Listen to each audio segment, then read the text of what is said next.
Hi, I'm Dr. Jamie Guthiel, and I'll be talking to you about prevention and actually reversing Alzheimer's disease today. So Alzheimer's disease is a neurodegenerative process, and plaque is laid down in the brain. So typically medically, they treat Alzheimer's with medications that try diminishing the plaque in the brain, but this hasn't really worked out very well because the plaque isn't really the disease, it's actually the result of the disease. I kind of think about the plaquing as scar tissue that's being laid down. And so what really causes it or exposes us to Alzheimer's is modern living. And that's not to say that if we weren't living in our modern world, Alzheimer's would completely disappear, but the fact that it's getting so commonplace now has everything to do with modern living. So more typically, people who have the Alzheimer's gene are more susceptible. That's the ApoE4 gene. If you have one gene from one of your parents, you will have a 25% increase in risk. If you have two genes, which means you're homozygous, you have a 50% increase in risk for Alzheimer's disease in your life. But the good news about knowing that is that there's a lot you can do to prevent Alzheimer's today. So let's look at some of the big heavy hitters. And one thing I'll say is that Alzheimer's is not alone in that the common thread here is that Alzheimer's disease with other degenerative diseases is related to our lifestyle. And that's really important to think about because really our lifestyle does affect how our health is. So that's really what we're talking about. So first thing is blood sugar. If you have diabetes type 2, your chances are even higher of getting Alzheimer's disease. And you don't even have to have diabetes type 2, you could just have high blood sugar. You know, if your A1C is high, you're fasting glucose or fasting insulin, it's very important to change your lifestyle and bring that down and get off your medication to decrease your risk. And you're going to find all of these risk factors are all related. So the second one is inflammation. Well, as I said, our lifestyle is very pro-inflammatory, related to environment, food, all of these things are stress factors. So a great test for that is C-reactive protein, and that'll tell you whether you're very inflamed.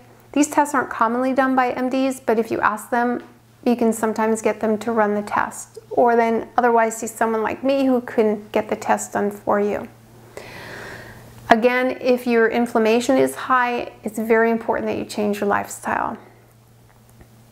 Third thing is your vasculature or your cardiovascular system. Homocysteine is a great test, and that's not a standard test done on blood work either, but one you should ask your doctor. These three things are very interrelated. We also have toxicity level. And as I said, air, food, water, the environment we live in is toxic today, and there's no way to completely get away from it. But by living a healthier lifestyle, you can significantly decrease your risk. Toxicity leads to inflammation. And obviously, as I said, inflammation leads to diseases like Alzheimer's. So, we've covered everything. Oh, also hormones are very important.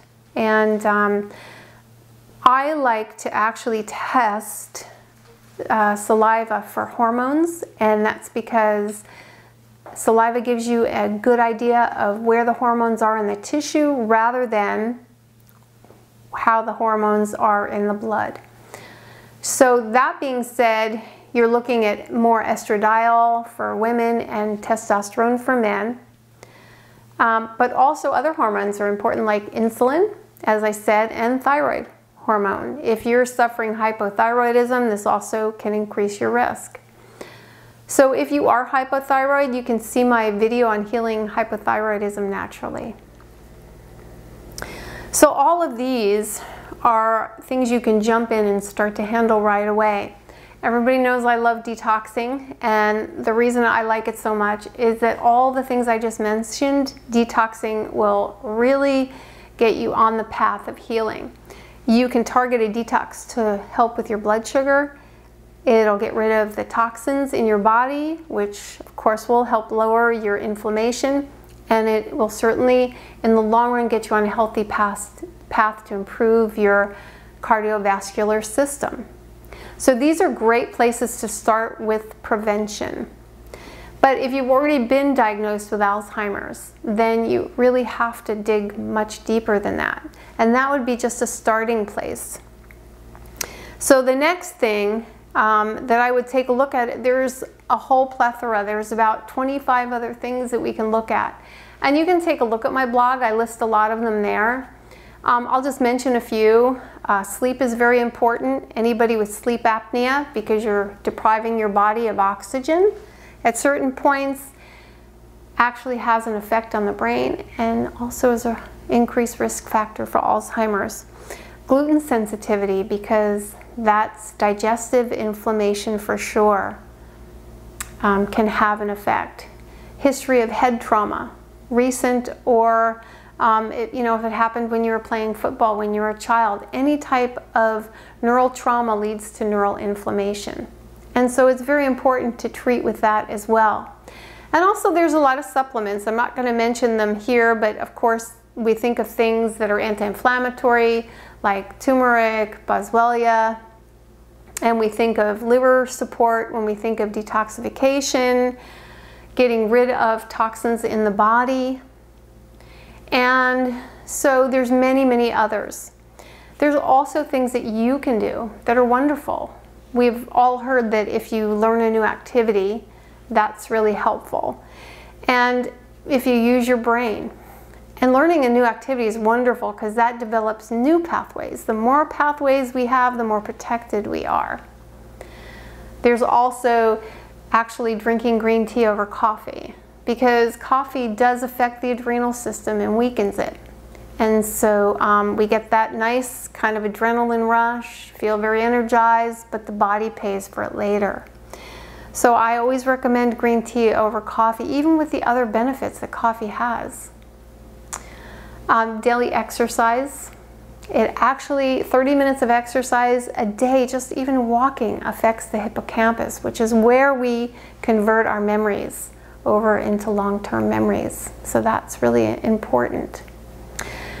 Also, coconut oil has been shown for people who are insulin resistant. Coconut oil, a couple of tablespoons of that is very preventative because it actually helps your body form something like ketone bodies, which when you're insulin resistant, you can't get the glucose into the brain, you can get the ketone bodies, and so that the brain will get some nourishment. So everything I described is a lot, but as is always true with changing your lifestyle and changing your diet, one thing builds on another. So all you have to do is start. If you're, have diabetes type 2, start there. You'll actually get your insulin under control, you'll get your toxins, you'll decrease your inflammation, you'll be on a path. And finding out where you have challenges is very important, so get the testing done that I mentioned in terms of blood work. And there's more detail on my blog, and I'm actually going to be teaching a class. You can go ahead to my website, look at upcoming events. I'll be teaching a class at my office very soon, and this actually is life-changing but well worth it. And if you follow this path, you'll really have an increased abundance of health, and I always say health and happiness, because when you feel better, you're happier, no doubt. So you can contact me if you have any questions at drjamiedc.com. Thank you.